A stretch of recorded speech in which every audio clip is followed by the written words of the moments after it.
अच्छा जी, अस्सलाम वालेकुम and very very good evening. आज हम बात करेंगे कि how to calculate ending inventory. Ending inventory की कॉस्ट कैसे निकाली जाती है। सवाल मौजूद है आपके सामने, आई रीड फॉर यू।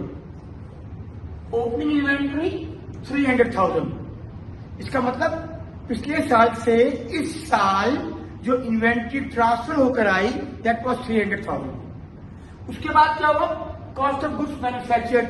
अब कॉस्ट ऑफ गुड्स मैन्युफैक्चर्ड कैसे कैलकुलेट की जाती है, raw material consume plus direct labour incurred plus overheads, factory overhead, ये तीन आइटम को मिलाएं MLO तो कॉस्ट ऑफ मैन्युफैक्चरिंग बनती है।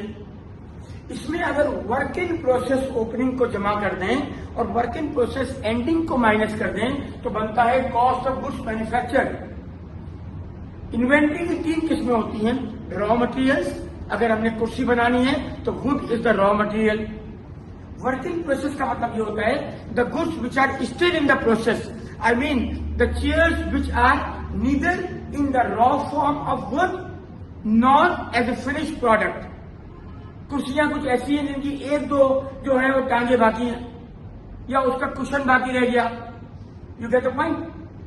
तो उसको कहते हैं वर्क इन प्रोसेस। तो अगर किसी क्वेश्चन में वर्क इन प्रोसेस हो ही नहीं तो वहां कॉस्ट ऑफ गुड्स मैन्युफैक्चर्ड और कॉस्ट ऑफ गुड मैन्युफैक्चरिंग एक ही चीज होगी। ऑन दी अदर हैंड हमने जैसे कैलकुलेट किया कॉस्ट ऑफ गुड्स मैन्युफैक्चर्ड, सवाल में दिया है 1,900,000। इसे पढ़ते ही ऐसे हैं 1,900,000, ट्रेंडी बढ़ा करें, जिंदगी में फैशनेबल रहा करें। फिर आगे चलते हैं सेल्स विद 20% GP 2 मिलियन। अब सेल्स को जब हम प्रॉफिट के साथ कनेक्ट ऐसे करेंगे कि profit is based on selling price that is called margin. Margin का मतलब होता है प्रॉफिट ऑन सेल्स, एक होता है मार्कअप। इस क्लास में I am discussing only margin.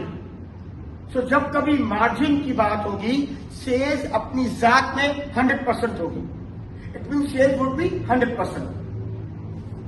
Required calculate cost of ending inventory. Ending inventory हमको कैलकुलेट करनी है at the end of the year.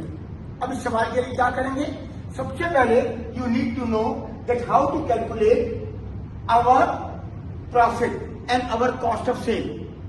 Sales हमेशा बराबर होती है कॉस्ट प्लस प्रॉफिट के। यहां कॉस्ट से मुराद है कॉस्ट ऑफ गुड्स सोल्ड, वो माल जो कि बिक गया, वो माल जो बिक गया उसकी लागत क्या है। कॉस्ट मीन्स लागत। तो हमारे पास ये फार्मूला हमें पता है, बचपन से हमने सीखा कि कोई चीज जो 10 रुपए की बिक रही है दुकानदार यकीनी तौर पर 10 से कम पे